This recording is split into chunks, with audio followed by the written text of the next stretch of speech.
国委员兼外交部长王毅继续西亚北非三国之行，在第二站埃及分别与埃及总统塞西、外长舒克里举行会谈，并会见阿拉伯国家联盟秘书长盖特。王毅表示，此次访问达成了许多重要成果，双方签署了建立中埃政府间合作委员会协定，通过这个委员会统筹两国在各个领域的合作。此外，中埃外长还共同出席两国新冠疫苗合作生产项目实现100万剂量产仪式。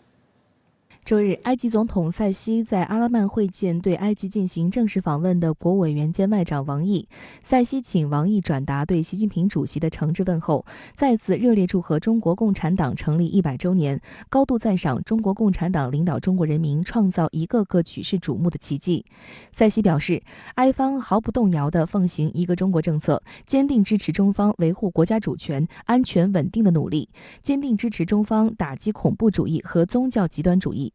王毅向塞西转达习近平主席的亲切问候。王毅表示，中方高度赞赏埃方在涉及中方核心利益和重大关切问题上始终同中方站在一起。中方愿同埃方加强在国际事务中的协调配合，共同坚持和践行多边主义，反对单边主义和霸凌行径，保障全球治理改革朝着正确方向发展。王毅说，埃及是共建“一带一路”的重要伙伴，中方愿加强“一带一路”倡议同埃2030愿景对接，支持埃方加快工业化步伐，增强科技能力，提升发展水平。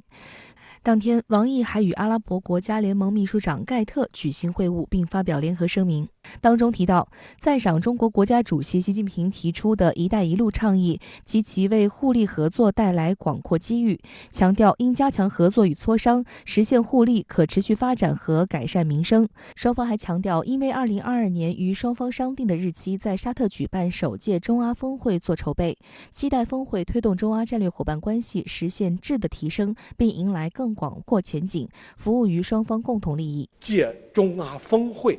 这个东风，中阿双方在“一带一路”这个合作倡议下，在中阿合作论坛它的框架的指引下，中阿全方位的合作必然会有一个井喷式的发展局面。访埃期间，王毅还同埃外长舒克里举行会谈，共同签署建立中埃政府间合作委员会协定。王毅还与舒克里共同出席中埃新冠疫苗合作生产项目实现100万剂量产仪式。去年12月，中埃签署关于新冠病毒疫苗合作意向书，中国企业随后与埃及企业签署合作协议，并派技术团队赴埃落实本地化生产合作。签署协议仅半年后，中国疫苗在埃本地化生产项目正式灌装投产，短时间内即实现100万剂产量。首批疫苗下线意味着埃及成为非洲第一个同中国合作生产新冠疫苗的国家。分析指出，中国疫苗在埃及实现本地化生产，彰显了中方推进国际抗疫合作的决心和诚意，是中方积极落实习近平主席关于将疫苗作为全球公共产品重要宣示的具体举措，也是中方推进全球疫苗公平分配、克服免疫鸿沟的重要一步。该项目不仅对埃及抗击疫情具有十分重要的意义，也将极大助力非洲和阿拉伯地区早日彻底战胜疫情。中国国际问题研究院研究员董曼远对深圳卫视记者表示，自新冠疫情爆发以来，阿拉伯国家和非洲国家主要是同中国开展抗疫合作。在此基础上，中方不仅提供了疫苗这一该地区最需要的抗疫物资，并实现了本地化生产。更重要的是，通过抗疫合作，将本地区在公共卫生方面多年的短板补齐。比如说，建立起它的体制机制，建立起它的相关的设施、人才培训机构，以及进行这个疫苗的这个生产，这样将来阿拉伯国家再遇到这种重大公共卫生事件，它就有基础、有能力、有经验去应对了。此外，王毅还在同舒克里外长及盖特秘书长的会晤中谈到了巴勒斯坦问题。王毅表示，中国作为安理会轮值主席，在巴以冲突之际，推动安理会5次审议巴勒斯坦问题，并最终发表主席新闻谈话。日前，中方再次举办巴以和平人士研讨会，为推动巴以停火复谈不懈努力。两国方案是解决巴勒斯坦问题的唯一现实路径。巴勒斯坦问题有关各方及国际社会应以联合国决议为基础，为推动两国方案做出切实努力。中方提出3点思路。中方没有对外殖民侵略的历史，始终站在国际道义和原则一边，为推动巴勒斯坦问题解决发挥了积极影响，期待中方在地区事务中发挥更大作用。中国历来在巴勒斯坦问题上伸张正义、主持正义，得到阿拉伯国家的一致赞赏。这个方面，我们的倡议得到阿拉伯国家拥护，那是没有问题的。得到国际社会一切希望巴以问题能够得到公正、合理、持久解决的国家和人民的支持是没有问题的。所以我相信中国的倡议会产生重要影响。相关话题来连线特约评论员管瑶。管先生您好。今天，外交部网站发布中方与阿盟秘书处的联合声明，发言人也特别强调，王毅这次访问埃及与叙利亚的成果丰富。您对此如何看？好的，主持人。那么今天发布的这份联合声明啊，它有8点内容，其中呢最引人瞩目的一点就是确认首届中阿峰会明年呢将会在沙特举行，那么具体日期呢将由中阿来共同商定。双方确认要为首届峰会成功举行做好前期筹备工作。首届中阿峰会敲定明年举行，那么当然是中国和阿盟国家关系的显著升级，进一步发展中阿战略伙伴关系迎来了重大的契机。用今天声明的表述原话，就是呢质的提升。同时啊，中阿峰会也一定是具有广泛影响的地区以及国际的大件事儿。以峰会作为交流平台，那么中国与阿盟22个成员国的元首共聚，而且呢大概率的可能性是这样一种共聚将会常态化、机制化，显然呢会谈成许多共识，办成许多大事，取得许多成果。那么无论对中阿关系、对推动地区发展、推进地区治理，乃至呢寻求解决国际热点难点问题，都将会带来长期持久的助力。那么阿盟是全球成立最早的地区性的组织，成员国多达22个，是整个大中东地区最具代表性与影响力的地区组织。那么去年呢，中阿贸易额已经达到2400亿美元。以“一带一路”重点项目的复工复产全面推进为契机呢，中阿全面合作有望再上台阶。此前呢，王毅就曾经在两会的记者会上特别就5G、人工智能、航空航天等等高新技术列为呢方兴未艾的新兴的合作领域。那么也要特别指出，就整个大中东地区而言呢，地缘政治尤其复杂，域外大国深度介入，种族、教派乃至国家间的矛盾冲突啊层出不穷。一些个世界性的难点、热点问题，在该地区呢，它有最尖锐、最激烈的表现。用西方媒体的夸张说法，就是呢，这里火药桶扎堆。比如呢，联合声明第6、第7、第8 3条所提到的巴勒斯坦问题、核不扩散问题、打击恐怖主义问题，如果未来的峰会能就这个推动解决这些个全局性、全球性的难题能够迎难而上、凝聚共识，无疑呢对拆除中东世界一个个火药桶，对于大中东地区乃至全世界的和平稳定都是一道福音。那王毅此访还有哪些成果值得特别关注呢？我注意到中埃两国外长阿拉曼会晤时还一致同意向巴勒斯坦民众援助中埃共同生产的新冠疫苗，您对此又是如何评论？王毅此次访问叙利亚，成为总统巴沙尔就职连任之后接见的首位外国客人。王毅就推动解决叙利亚问题提出了4点主张。那么在访问埃及期间呢，也就解决巴以问题、落实两国方案提出3点思路。这些呢都是美媒眼中的所谓中东火药桶问题。那么中国外交官不回避，主动作为，就是在有力践行总书记有能力也有责任在全球事务中发挥更大作用的外交指引。我认为呢，战役合作，尤其是王毅此访阿盟3国的亮点，它的溢出效应啊，必将会持续的强化。中阿联合声明第2点呢，就着力强调的正是共同战役。实际上呢，中阿在这个领域啊，已经奠定了坚实的合作基础。沙特国王是第一个致电习近平主席支持中国抗疫的外国元首。阿联酋呢是第一个接受中国产新冠疫苗境外3期试验的国家。王毅曾经在两会记者会上就特别强调说，中阿团结抗疫树立了新典范。耐人寻味的是，典范这个词呢也出现在接待王毅的东道主的口中。比如呢，埃及外长舒克里就向王毅由衷表示感谢中方帮助埃方生产疫苗，希望能够继续推进双方的疫苗合作。中国呢，在抗击疫情方面为全世界树立了典范。那么，中方为埃及提供这个新冠疫苗生产的原液，两国外长共同见证100万剂疫苗量产的云见证的仪式，宣布呢向巴勒斯坦提供50万剂疫苗。这呢，无疑是中国推动解决新冠疫苗可及性与可负担性这2大战役痛点问题，致力跨越免疫鸿沟的又一国际合作典范。好的，谢谢管先生以上的分析，请您保持在线，我们稍后还会继续连线您，谢谢。时隔4天，再有一架美军运输机神秘抵台，停留约1个多小时后飞离。台空军方面很快发声回应称，这架军机属民间商用，军方对包机任务一无所知。美军飞机1个多月内接二连三短暂赴台，大搞政治秀，以此挑动台海神经。解放军既然完全掌握有关动向，后续会有怎样的应对手段？来看看报道。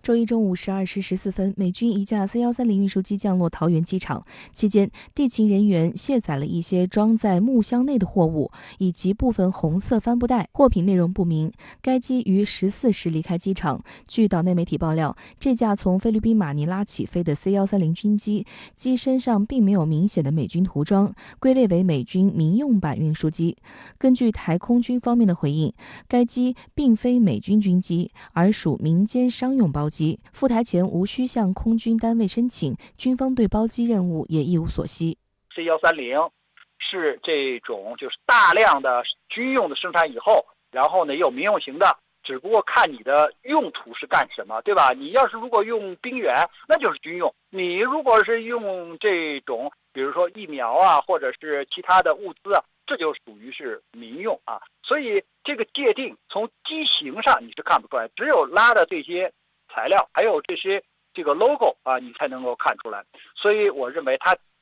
强调是民用的，还是不愿意啊，就是在这个问题上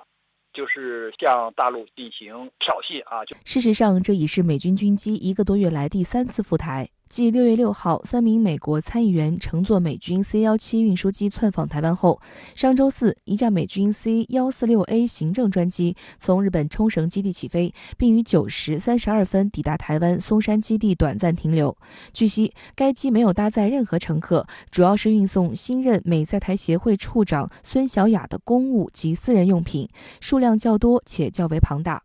对此，国防部新闻发言人吴谦于上周四发表谈话称，7月15号有媒体称美军一架运输机降落台湾，我们对此表示严重关切。吴谦表示，台湾是中国领土神圣不可分割的一部分，任何外军飞机降落我领土都必须经中华人民共和国政府许可，任何外国舰机擅闯我领空的行为都将引发严重后果。我们正告美方切勿玩火，立即停止冒险挑衅行径，不要向台独分裂势力释放错误信号，避免加剧在台海制造危险紧张局势。我们警告民进党当局不要误判形势，引狼入室，铤而走险，勾连外部势力谋独挑衅，只会把台湾带向危险境地。中国必须统一，也必然统一。吴谦大校的警告，个别岛内媒体却把焦点聚焦在发言人的一句话。有媒体称美军一运输机降落台湾，有媒体煞有介事的分析称，这可能表明解放军尚无法实时掌握美军机在台湾的行动轨迹，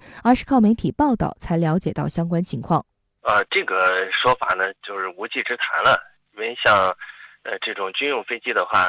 它要进行飞行的话，那肯定中方是对它的这种航迹的掌握呢是很清楚的。因为很简单，因为呢就是牵扯到国防嘛，这个就需要呢我们有很强的这种监视跟踪能力，否则的话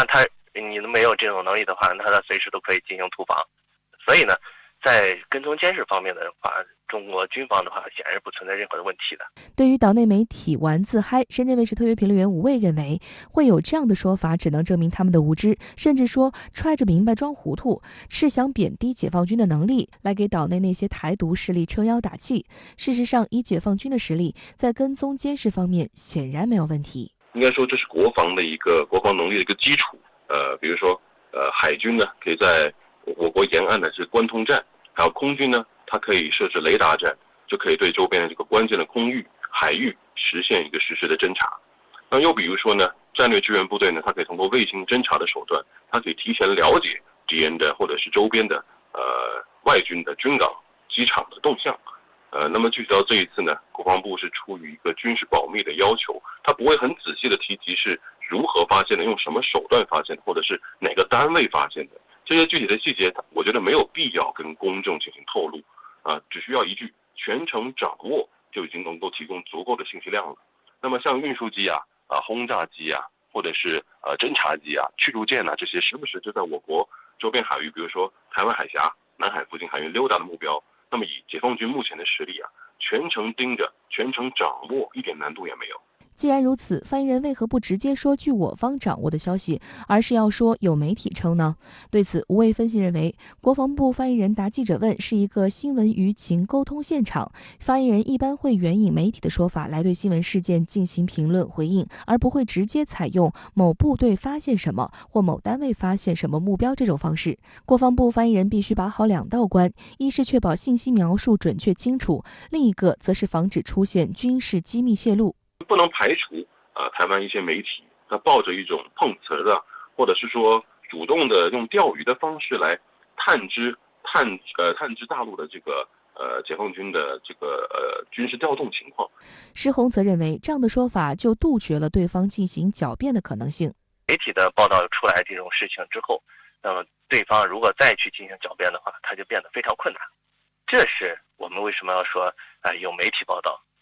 主要呢就是杜绝对方的钻空子，他去进行狡辩的这种可能性。美军机三番两次降落台湾，解放军完全掌握有关动向，为何不加以阻挡呢？未来将会采取哪些行动？在我看来，在目前的情况下，它的政治意义更大于它的军事意义。也就是说，我们不能将之判断为对我们能够产生直接威胁的军事行动。那么在这种情况下，我们的反应不宜过激。但是我们一旦了解了对方是一种挑衅用一种切香肠的方式不断的在台湾刷存在感，也就是所谓的碰瓷，美军通过这种方式这样展现出的东西我们已经读懂了。那么接下来呢，我们也会采取一种让美方读得懂的方式进行回击，表示我们对此很不满意。外界注意到，上周五，也就是美军机降落台湾第二天，解放军亮出大动作。浙江海事局发布航行警告，7月16号12时至21号18时。东海部分海域将进行实际使用武器训练，禁止驶入。该航行警告引发台媒关注，称此次军演范围距离台湾本岛最近距离仅约243公里。与此同时，中国海事局16号下午2时39分再次发出航行警告，公告7月18号至8月3号将在浙江台州头门港码头附近海域举行军事训练，所划定的范围内禁止船舶驶入。防疫不如预期，却大肆鼓吹抗疫成就。为了让美国变成全球防疫的典范，美媒如何持续在评价标准上动手脚？王鹏、林胜利、刘和平点拨关键。层出不穷的变异病毒让全球疫情再度严峻。英国政府在疫情没有缓解的情况下，仍坚持全面解封防控措施。专家批评这是鲁莽且没有科学依据的决定。而东京奥运会开幕在即，又有3名外国运动员感染新冠肺炎。疫情当前，日本的疫苗管理及防控措施却混乱频频。本届奥运会能否顺利举行，备受关注。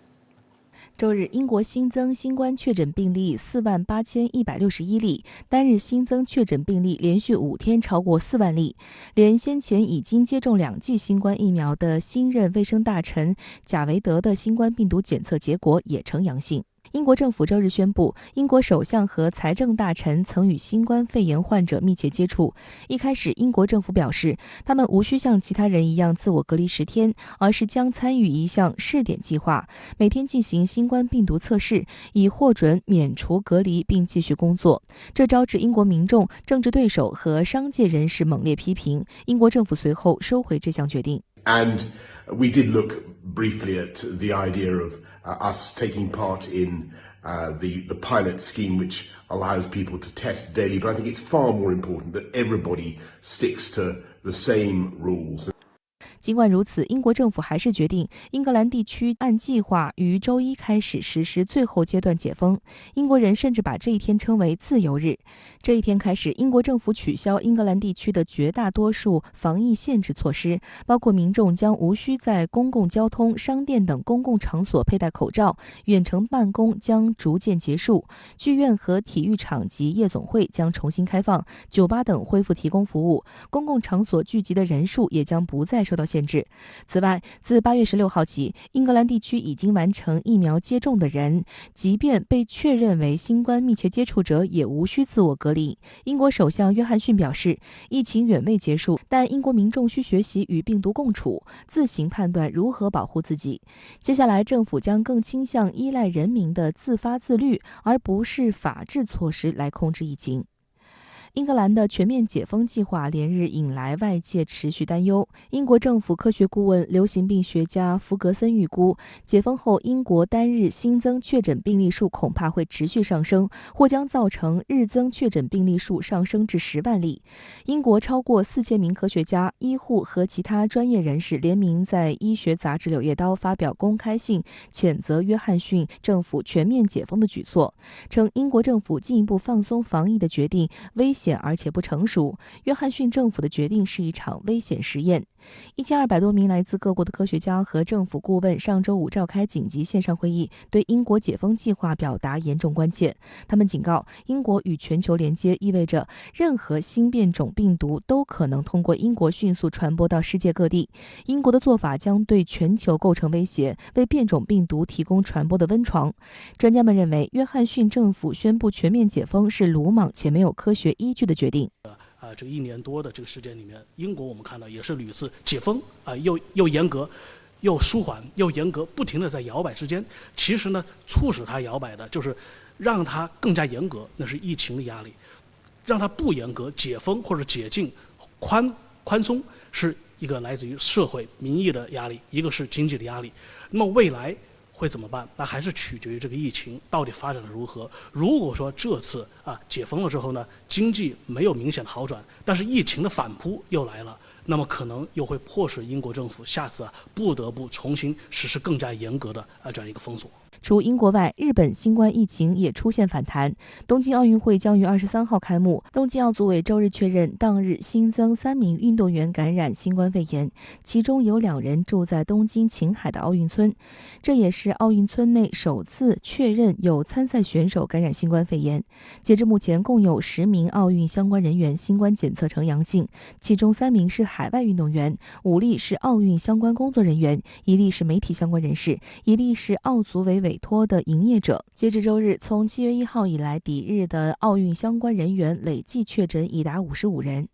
奥运会举办地所在的东京都周日新增1008例新冠确诊病例，这也是东京都连续第5天新增确诊病例过1000例。东京都从7月12号起至8月22号实施紧急状态，是疫情发生以来东京都第4次进入紧急状态，期限将覆盖7月23号至8月8号举行的东京奥运会。受此影响，东京奥运会绝大部分比赛都将空场举行。我觉得不管发生什么，除非是出现比前几个月印度还要严重的多的集中爆发的这种特殊情况，否则东京奥运会还是会如期举行。因为毕竟这个菅义伟政府为此消耗了大量的人力物力，而且是他们这一届政府临危受命，展示国内的这个治理成效，在国际舞台上展示他的治理能力的一个舞台，他不会取消。但是是无人观看还是有观众，是大规模还是小规模，这个可以调整。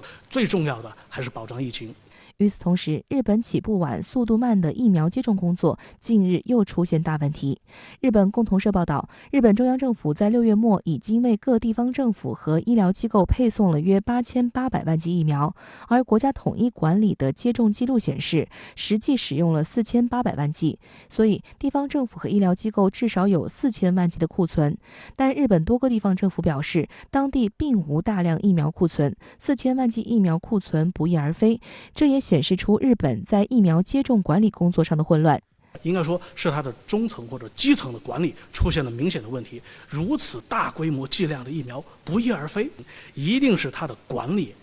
甚至是实权部门肯定是出了问题。所以呢，这也深层的暴露出了当前日本还包括一些国家，它在疫情防控、疫苗管理上有深层的漏洞。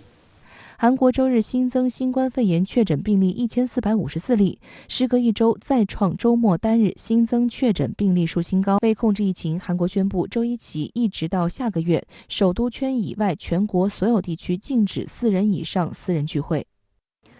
好的，我们继续来连线特约评论员管瑶。管先生，今天是英国所谓自由日，虽然正迎来新一轮新冠确诊暴增，但是英国政府却在一片争议声中全面放松疫情管制。您对此有何评论？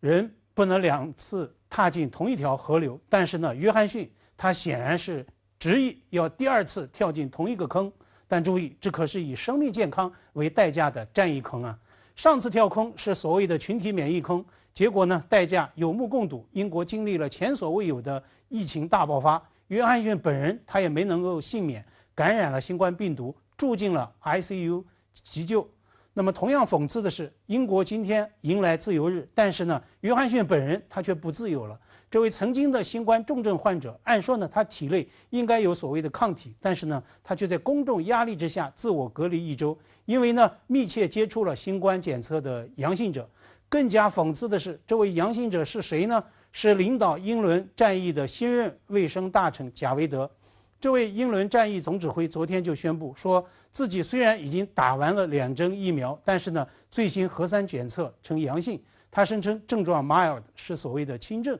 但是呢，面对每日新增5万例确诊的汹涌的数字，这位轻症总指挥他凭什么就有底气执意所谓自由日的这个安排呢？英国自由日它的后果与代价是什么呢？相信答案很快就会有。英国决策层会不会像上次那样再次承认群体免疫策略的惨败呢？大家不妨拭目以待。但是呢，至少在一些个西方媒体，在一些个西方专家群体眼里呢，约翰逊顶峰这么做就是在胡来，就是在蛮干。更加危险的是，胡来的代价，这是由全世界共同承担的。全球战役已经迎来转折点了吗？世界已经进入到了后疫情时代吗？答案显然都是 no。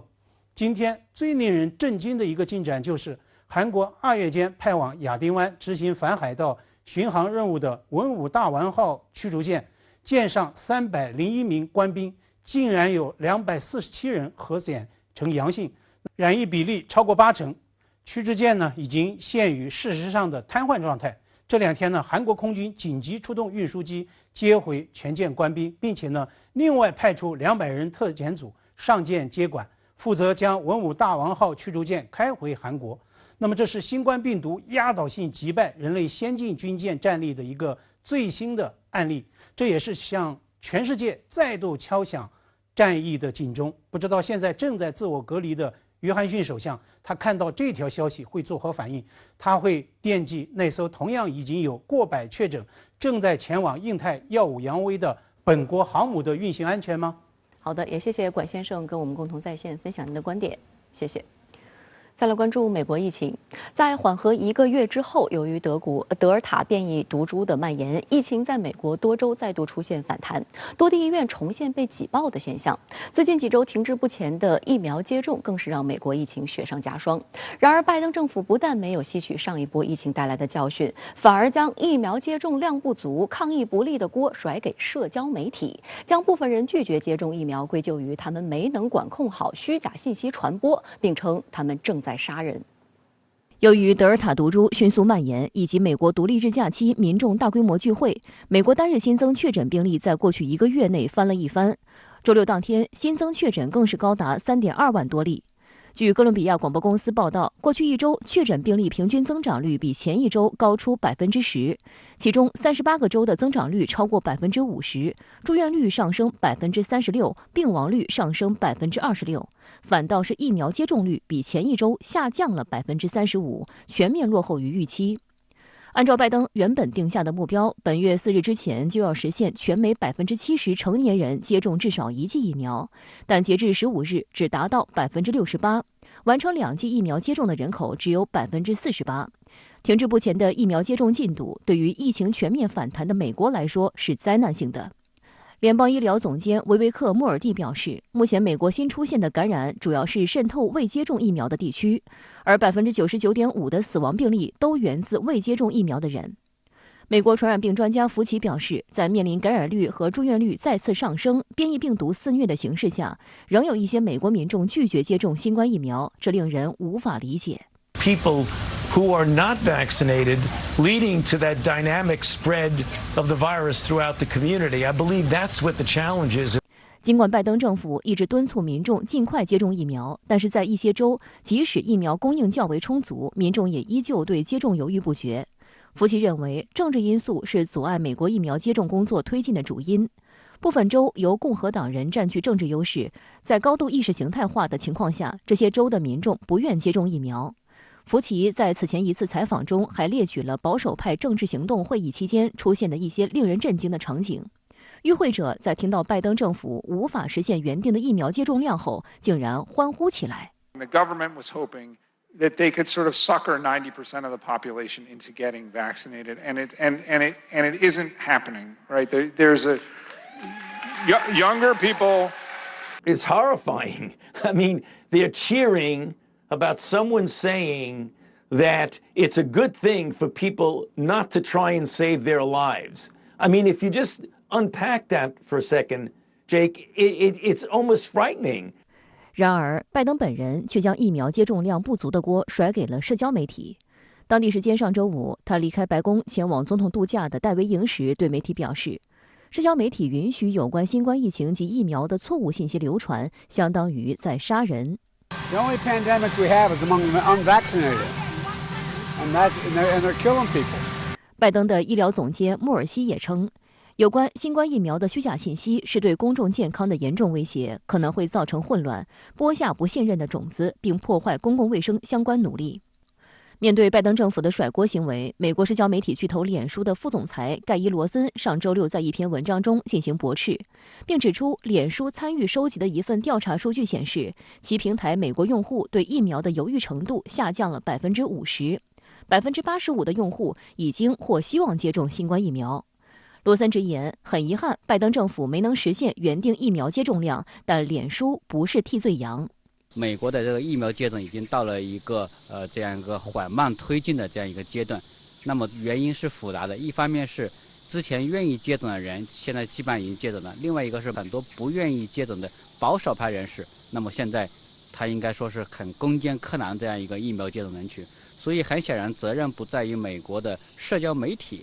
做出什么，而是在于美国的这样一个分裂的社会以及拜登政府的这样一个疫苗的这样一个政策，应该说还有很大的这样一个改进的空间。美国内疫情一波三折，不见平息，至今仍是全球累计确诊人数最多的国家。拜登政府却早早在国际上到处宣传自己的抗疫政绩。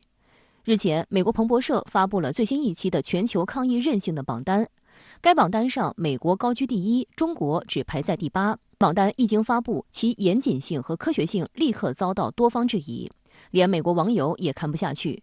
有人直言，美国在这个榜单上名列前茅，但彭博社的声誉和可信度却在世界媒体排行榜上一落千丈。上个月，美国的这个排名还是在第13位，那么短短的一个月，美国在这样一个抗疫方面并没有取得突飞猛进的这样一个成绩。那为什么在榜单上这个成绩突飞猛进？很显然是有灌水，或者是有这种不科学性在里面，很难有公信力。2020年11月，彭博社推出了这项从10个指标综合评价全球53个主要经济体抗击新冠疫情表现的榜单，至今已发布了8期。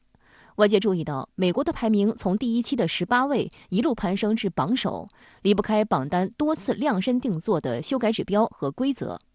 比如，为了操作美国的排名，在6月的最新一期榜单中，特别为美国量身定制的重启进展这一项评估维度，新增航班运力变化和接种疫苗后国际航线数量2个指标。美国排名第1，荣获全球第1抗疫大国的殊荣。更离谱的是，封锁严重程度竟然被设置成负向指标，即疫情期间实行越严格的封锁政策，排名反而越低，这也成为中国被拉低排名的主因。实际上，严格执行封锁和出入境防疫管理政策是全球抗疫共识。有观察人士一针见血地指出，彭博社这一系列不符合事实、不尊重科学的修改操作，目的相当明确，就是要一步步地打造美国抗疫神话的人设，利用彭博社的影响力，在国际抗疫方面为美国争取更大话语权。与此同时，美国仍在不断操弄病毒溯源议题，罔顾事实，大肆渲染所谓新冠病毒实验室泄漏论，企图借此抹黑中国。在美国的持续施压之下，世卫组织总干事谭德赛改口要再派专家组前往中国，对包括实验室和海鲜市场在内的场所进行调查，并称现在排除实验室泄漏论为时过早。谭德赛的言论和此前中国世卫联合专家组的溯源报告结论大相径庭，引发各方哗然。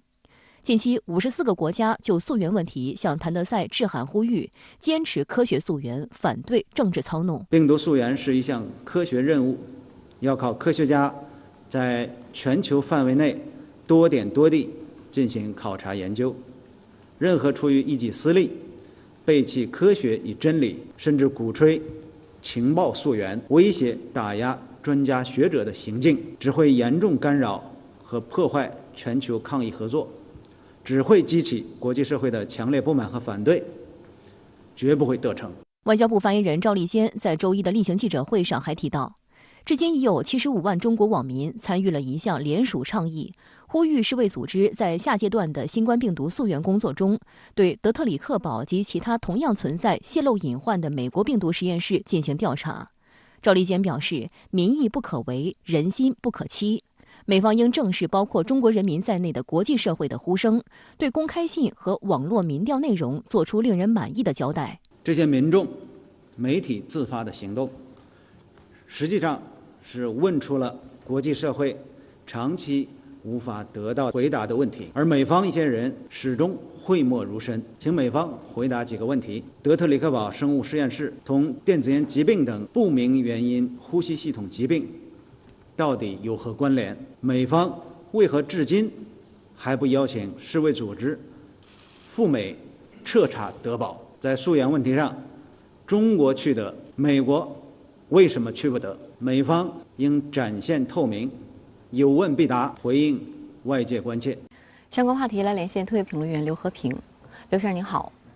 我们看到，虽然已经有了疫苗，但是最近一段时间以来，英法德等国家的新冠疫情却出现了大幅反弹的现象。您觉得这背后的原因究竟是什么？这背后的原因主要有3个。一是在过去的防御抗疫过程当中，虽然跟中国相比，这些西方国家的民众与政府绷得并不紧，但是毕竟绷的时间太长了，已经超过1年半了，这就必然导致这些国家的政府与民众在原本绷得并不紧的基础上，仍然出现了尸老兵疲、人困马乏的这么一种现象。那么在这种情况下，无论是从政府防御政策还是民众防御心态上来讲，放松与解封就成为了必然的事情。而一旦放松与解封，疫情反扑也就成为必然的事情了。第二，虽然西方国家早在半年前就生产出了疫苗，并且进行了广泛的接种动员，但是疫苗的接种率已经遭遇到了一个难以克服的瓶颈，也就是那些愿意接种的人已经接种完毕，那些不愿意接种的人，无论政府如何动员与奖励，都不愿意再接种了。于是新冠病毒就在那些尚未接种的人中间再度传播开来了。那么第三，新冠病毒的不断变种，尤其是德尔塔变异毒株的大流行，使得疫苗的有效率被打了相当大的折扣。我们知道，英国伊丽莎白号航空母舰上的官兵可都是接种了2针疫苗的，但仍然有100-200号官兵染上了德尔塔病毒。这个也就意味着，假如接下来再度出现了让现有疫苗效应进一步降低的更为危险的变异病毒，那后果将会不堪设想。尤其让人感到遗憾与失望的是，新冠疫情爆发1年半以来，全球范围内已经有接近2亿人感染，接近500万人死亡。人们原本期待新冠病毒的疫苗的研发、生产与大规模的接种可以终止这场噩梦。然而，近期西方国家疫情再度大幅反弹的事实，无疑给全人类兜头浇了一瓶冷水。而这样一种现象也就再度提醒中国，虽然物理隔离措施并不能最终彻底解决疫情问题，但是从目前情况来看，物理隔离措施与对疫情的零容忍政策仍然是保护民众健康与生命安全最为有效的手段。对此我们要择胜固执，做好在接下来较长一段时间内仍然要继续实施物理隔离措施的心理与行为准备。我们这样做虽然不能解决全世界的疫情问题，但是至少可以独善其身，先保住我们一方的平安。也只有做好了自己，我们才能在一旦其他国家疫情再度失控的时候，出手去帮助别人。那对于法国总统马克龙决定强制所有医护人员接种新冠疫苗，并且随后可能对其他人群提出这样的要求一事，你又是如何看呢？在西方国家，他们的权力来源与对权力的问责都是自下而上的，这就导致中央政府不敢追究地方政府防御抗疫的责任，而地方的民选政府又不敢得罪选民，同时选民对政府与官员的追责也是缓期与间接性的，只有通过4年1次的选举来问责，但等到那个时候，黄花菜都已经凉了。这就是西方国家在防御抗疫上措施不严厉，更无法形成全国一盘棋的另外一个重要原因。然而让人始料未及的是，西方国家在防御抗疫期间碰到的难题，这是在接种疫苗问题上又再度出现了。在西方国家的民众看来，跟不戴口罩与不愿居家隔离一样，愿不愿意接种疫苗同样也是属于个人基本的权利与自由。民众组织起来成立政府的目的，就是为了让政府去保障民众的基本权利与自由，而不是去侵犯他们。那么这也就意味着，对于不愿意接种疫苗的民众，政府只能去宣传与劝说，但是不能够去强制要求民众接种，同时也不能施加变相的惩罚性措施，比如不打疫苗就不能进入公共场所，不能乘坐包括飞机在内的公共交通工具等等。否则这些民众一旦提起诉讼，政府肯定会吃不了兜着走。另外我注意到不少西方国家都在企图通过民调的方式给不愿意接种疫苗的民众施加压力，因为民调显示这些国家的多数民众赞成政府采取强制措施来接种疫苗，但是这同样又碰到了一个根本性的理念与价值观念问题。因为在西方国家的民众看来，他们的基本权利与自由是天赋的，不是政府也不是其他人施予的，即使通过民主投票的方式，多数人的意愿也不能强行剥夺少数人甚至是某个个人的基本权利。所以这场疫情已经让西方陷入到了过去几百年以来未曾见到过的世纪性的困惑当中。美国总统拜登将部分人拒绝接种疫苗归咎于社交媒体未能管控好有关疫苗有害的虚假信息传播，并称他们正在杀人。您对此又是如何解读呢？大家可以看到，在美国不愿意接种疫苗的年轻人当中，共和党的选民与支持者占了47%，而民主党的支持者只占了6%。这一方面是因为共和党的支持者更加崇尚个人主义价值观念，把个人自由看得高于一切，而民主党的支持者则会在一定程度上顾及到集体的利益。另外一方面，这是因为共和党的支持者，尤其是特朗普本人的支持者，压根就不相信坐在白宫里面的那些建制派的精英。他们认为拜登政府号召民众去打疫苗，只不过是为了强化大政府的角色，强化政府对于民众权力的控制。在这种情况下，假如他们听取拜登政府的号召去打了疫苗，明天拜登政府就会号召他们上缴失常的枪支。